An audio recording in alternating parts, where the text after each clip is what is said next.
What began as a routine late-night interview descended into television chaos when Sandra Bullock and Stephen Colbert clashed over Hollywood's treatment of women, resulting in one of the most explosive guest walkouts in recent TV history. The Late Show studio buzzed with its usual pre-show energy as Sandra Bullock settled into the guest chair, her warm smile masking what would soon become one of the most contentious interviews in late-night television history. The Academy Award-winning actress had arrived to promote her latest thriller, Kate, but the conversation took a dramatically different turn that no one in the studio could have anticipated. Colbert opened with his trademark sardonic grin, immediately diving into what seemed like harmless banter about Bullock's career longevity in Hollywood. "Sandra, you've been in this business for over 3 decades now. That's impressive staying power for anyone, but especially for a woman in Hollywood. How do you manage to keep getting work when so many of your contemporaries have been, shall we say, retired by the industry?" The question hung in the air with uncomfortable weight. Bullock's smile faltered slightly, her eyebrows lifting as she processed what many viewers would later describe as a backhanded compliment wrapped in a seemingly innocent observation. The audience sensed the shift immediately, their laughter growing tentative as the underlying tension became apparent. "Well, Stephen," Bullock replied, her voice maintaining professional warmth despite the edge creeping in, "I think the key is focusing on good storytelling rather than worrying about arbitrary expiration dates that some people seem to think exist for women in this industry.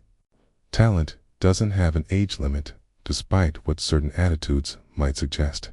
Colbert leaned back in his chair, his expression shifting to mock surprise. "Oh, I wasn't suggesting there was an expiration date. I'm just acknowledging reality. The numbers don't lie. Leading roles for women over 40 are statistically rare. You're one of the lucky ones who managed to beat the odds. That's commendable." The word lucky landed like a slap across the studio. Bullock's posture straightened, her media-trained composure beginning to crack as the implications sank in. Several audience members exchanged uncomfortable glances, sensing this was no longer typical late-night comedy. "Lucky," Bullock repeated, her voice dropping into a more serious tone. "Stephen, I've been acting for 32 years. I've produced films, built a production company, and worked with some of the most talented people in this industry. My success isn't luck. It's the result of hard work, dedication, and yes, talent. Reducing 3 decades of professional achievement to luck is exactly the kind of thinking that perpetuates the problems women face in this industry." The studio fell silent, except for the hum of cameras capturing every moment of the increasingly heated exchange. Colbert's trademark smirk never wavered, but something harder flashed in his eyes, as if Bullock's pushback had struck a nerve. "Now, hold on," Colbert said, raising his hands in a gesture that appeared conciliatory but carried an undertone of condescension. "I think you're misinterpreting what I'm saying. I'm actually trying to compliment you. The entertainment industry is a business, Sandra. It's about marketability, demographics, and yes, sometimes that means younger faces get priority. That's not my opinion. That's just how the system works. You've managed to navigate that system better than most, and that's worth acknowledging." Bullock's jaw tightened visibly. "Navigate the system? You mean survive despite the system?" There's a difference between acknowledging industry realities and perpetuating them. When you frame my career as beating odds rather than earning opportunities, you're part of the problem. The tension in the studio was now palpable. Colbert's house band, usually ready with musical stings and transitions, sat motionless. The audience, initially confused by the departure from typical late-night fare, was now completely absorbed in what felt less like an interview and more like a confrontation. Colbert responded with a laugh that sounded forced even to casual observers. "Part of the problem, Sandra, is that I host a comedy show. I'm not running a studio or making casting decisions. I'm just a guy trying to have a conversation with a talented actress. Maybe we should talk about your new movie instead of diving into societal critiques. But Bullock wasn't backing down. If anything, Colbert's attempt to deflect only fueled her frustration. You can't separate yourself from the conversation, Stephen. Every time you reduce a woman's achievements to luck or exceptional circumstances, you reinforce the idea that success for women in Hollywood is an anomaly rather than something earned through merit. The host's facade was beginning to crack, his usual quick wit replaced by something more defensive. I never said women don't deserve success. But let's be honest, Hollywood has always been about youth and beauty for both men and women. That's not discrimination. That's demographics. Both men and women. Bullock's voice rose for the first time, causing several audience members to shift uncomfortably in their seats. Really? Because the last time I checked, male actors in their 50s and 60s are still landing romantic leads opposite women half their age. When was the last time you saw a 55-year-old woman paired romantically with a 20-year-old man in a major studio film? Colbert's composure slipped further, his practiced television persona giving way to something raw and far less appealing. The cameras kept rolling, capturing every micro-expression as the interview spiraled into territory neither guest bookings nor PR teams had prepared for. The confrontation was reaching a boiling point, with neither participant willing to back down and the studio audience witnessing something far more real and uncomfortable than they had expected from a night of television. Entertainment. Colbert shifted in his chair, his usual theatrical gestures becoming more animated and aggressive. Sandra, you're putting words in my mouth. I never said the system was fair, but I didn't create it either. I'm just acknowledging reality. And frankly, I find it a bit rich that someone who's made millions of dollars in this supposedly broken system is now lecturing me about it. The personal nature of the attack was unmistakable, and Bullock's expression hardened instantly. The professional mask she had worn throughout her career dissolved, replaced by something far more authentic and dangerous. Made millions, she repeated, her voice carrying a sharp new edge that made several crew members glance up from their equipment. You think this is about money? This is about respect, Stephen. This is about not having to justify my existence in an industry I've contributed to for over 3 decades. Come on, Colbert shot back, his voice rising to match hers. Let's not pretend this is some noble crusade. You're here promoting a movie, just like every other guest who sits in that chair. The difference is, most of them don't turn a simple interview into a gender politics seminar. The audience was now completely silent, the usual responsive energy of a live taping replaced by an uncomfortable voyeurism. Some viewers pulled out their phones, sensing they were witnessing something destined to be dissected across social media within hours. Bullock leaned forward, her composure cracking further. A gender politics seminar. Is that what you call it when a woman refuses to smile and nod while you diminish her accomplishments? Maybe that's the problem right there, Stephen. Maybe the fact that you see basic respect as political says more about you than it does about me. Colbert's laugh was sharp and humorless. Basic respect. I invited you on my show. I gave you a platform to promote your work. And somehow, I'm the villain here. You know what, Sandra? Maybe the problem isn't the industry. Maybe the problem is that some people can't handle honest conversations about how the business actually works. Honest conversations. Bullock's voice cracked with incredulity. There's nothing honest about reducing decades of professional achievement to luck and then acting like you're doing me a favor by acknowledging it. That's not honesty, Stephen.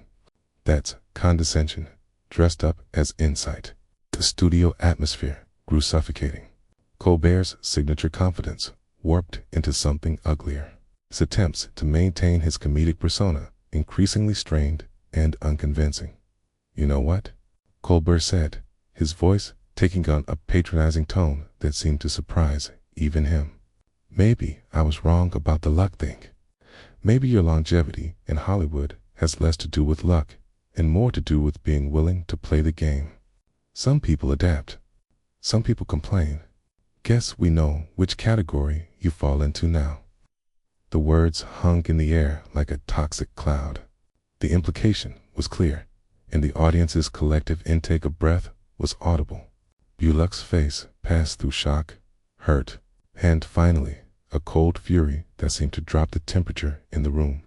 Played the game, she repeated, slowly, her voice dangerously quiet. What exactly are you implying, Stephen? Because if you're suggesting what I think you're suggesting, we're about to have a very different kind of conversation. Colbert seemed to realize he had crossed a line, but instead of retreating, he doubled down with the desperation of someone who had lost control of the situation. I'm not implying anything. I'm stating facts. Hollywood is a business based on relationships, networking, and yes, sometimes compromise. Everyone who succeeds here understands that. The studio fell into a silence so complete that the mechanical whir of the cameras felt deafening. Bullock sat perfectly still for a moment, her eyes never leaving Colbert's face as she absorbed the full weight of his insinuation. When she finally spoke, her voice was controlled but trembled with barely contained rage. Stephen, I want you to be very careful about your next words, because what you just suggested crosses every line of professional decency. And if you think I'm going to sit here and let you imply that my career success is based on anything other than my work, you are gravely mistaken. Colbert's face went pale, but his ego would not let him back down. The studio lights seemed harsher now, exposing every bead of sweat on his forehead as he realized the gravity of what he had unleashed. Look, I didn't mean to suggest, you meant exactly what you said. Bullock cut him off sharply, her composure finally shattering. You meant to diminish me, to reduce 3 decades of work to some kind of transactional arrangement. You meant to put me in my place because I had the audacity to challenge your casual sexism. The audience was frozen, caught between fascination and horror as they watched one of America's sweethearts transform before their eyes. This was not the Sandra Bullock they knew from romantic comedies and award shows. This was a woman pushed too far by a host who had catastrophically misjudged his target. Colbert attempted damage control, his voice cracking slightly. Sandra, you're twisting my words. I was talking about the industry in general terms. Everyone in Hollywood has to navigate. Bullock's voice rose to a level that sent sound engineers scrambling for their controls. Is that your euphemism for what you think I've had to do? Let me be crystal clear, Stephen. I have never ever compromised my integrity for a role. The fact that your mind immediately went there says everything about you and nothing about me. The host's attempts to maintain his television persona crumbled in real time. His usual quick wit abandoned him, leaving him exposed and scrambling. That's not what I meant, and you know it. You're being deliberately obtuse. Bullock laughed, but there was no humor in it. I'm being obtuse for refusing to accept your thinly veiled suggestion that successful women in Hollywood must have slept their way to the top. If that's your definition of obtuse, then so be it. The cameras continued rolling, capturing every second of what was rapidly becoming the most explosive interview in late-night television history. Social media was already erupting as viewers shared clips and reactions in real time. The hashtag trending within minutes. Colbert's desperation was now visible to everyone in the studio. You're putting words in my mouth that I never said. I'm talking about networking, about relationships, about what women have to do to succeed that men don't. Bullock interrupted again, her anger fully unleashed. Because that's what you're really saying, isn't it? That my success couldn't possibly be based on merit alone. That somewhere along the way I must have done something you'd never expect from a male actor. The silence that followed was deafening. Colbert opened his mouth several times, but no words came. The audience sat transfixed, many recording on their phones, sensing they were witnessing television history in the making. Bullock stood up abruptly, a sudden movement making several crew members jump. You know what, Stephen? I've spent 32 years in this industry dealing with men like you. Men who smile to your face and then question whether you really earned your place at the table. Men who think they're being clever with their insinuations and backhanded compliments. Colbert remained seated, but his body language screamed panic. Sandra, please, let's just take a breath here. This has gotten way out of hand. Out of hand, she repeated, her voice incredulous. No, what's out of hand is your behavior. What's out of hand is your assumption that you could sit there and systematically tear down my career achievements while hiding behind the pretense of casual conversation. Host made one last desperate attempt to regain control. I think maybe we should go to commercial. We're not going to commercial, Bullock snapped, her eyes blazing. We're going to finish this conversation. You started this, Stephen. You decided to turn what should have been a simple interview into an interrogation of my worthiness to exist in this industry. The studio crackled with tension. Everyone present aware they were witnessing something unprecedented. Colbert's usual confidence had evaporated entirely, replaced by the dawning realization that he had not only lost control of the interview, but had potentially destroyed his own reputation in the process. B.U. Locke stepped closer to his desk, her presence commanding the entire studio. You want to know what's really lucky, Stephen? It's lucky that I built a career strong enough to survive encounters with people like you. It's lucky that I don't need your approval or your platform to validate my worth. Colbert made one final attempt to salvage the situation. Sandra, I think there's been a misunderstanding here. Maybe we can. There's no misunderstanding. She cut him off with surgical precision. You made your position clear. You think my success is either luck or compromise. And when I challenged that narrative, you doubled down instead of examining your own bias. That's not a misunderstanding, Stephen. That's a character reveal.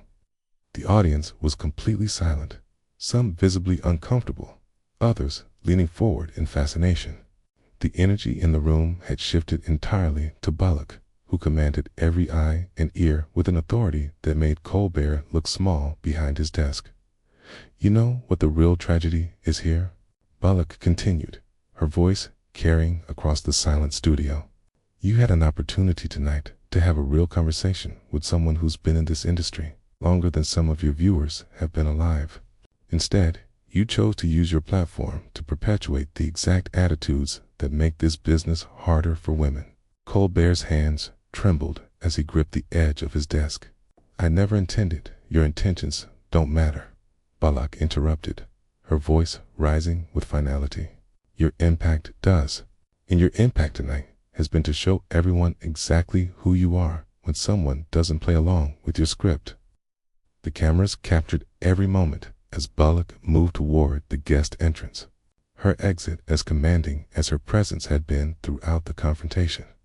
She stopped and turned back one final time, the studio lights catching the steel in her expression.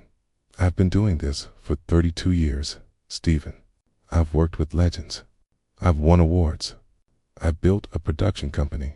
And I've earned every single opportunity through talent and hard work.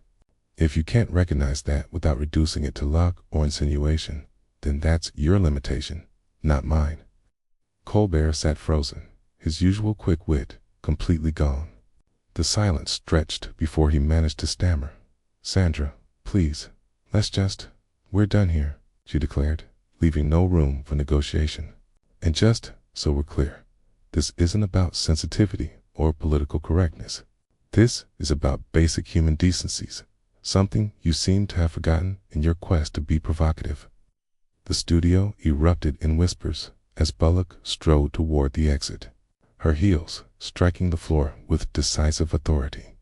A few audience members began applauding, tentatively at first, then louder as others joined, creating a wave of support that followed her departure.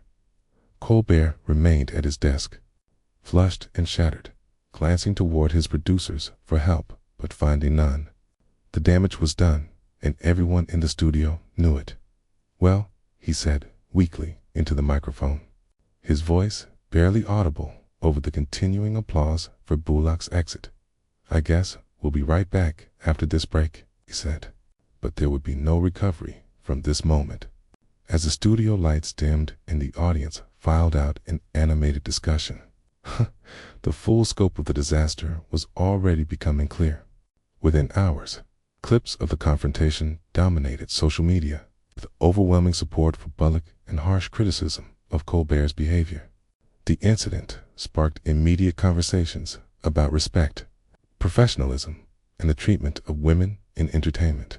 Industry colleagues rallied around Bullock, praising her for standing up to casual sexism and refusing to accept diminished expectations.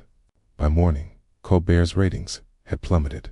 Sponsors reconsidered their partnerships, and media critics labeled it one of the most spectacular self-destructions in late-night television history. The confrontation exposed something ugly beneath his comedic persona, something audiences found difficult to forget or forgive. Sandra Bullock, meanwhile, reminded everyone why she remained one of Hollywood's most respected figures, not through luck or compromise, but through talent, dignity, and the courage to demand the respect she had earned through decades of exceptional work.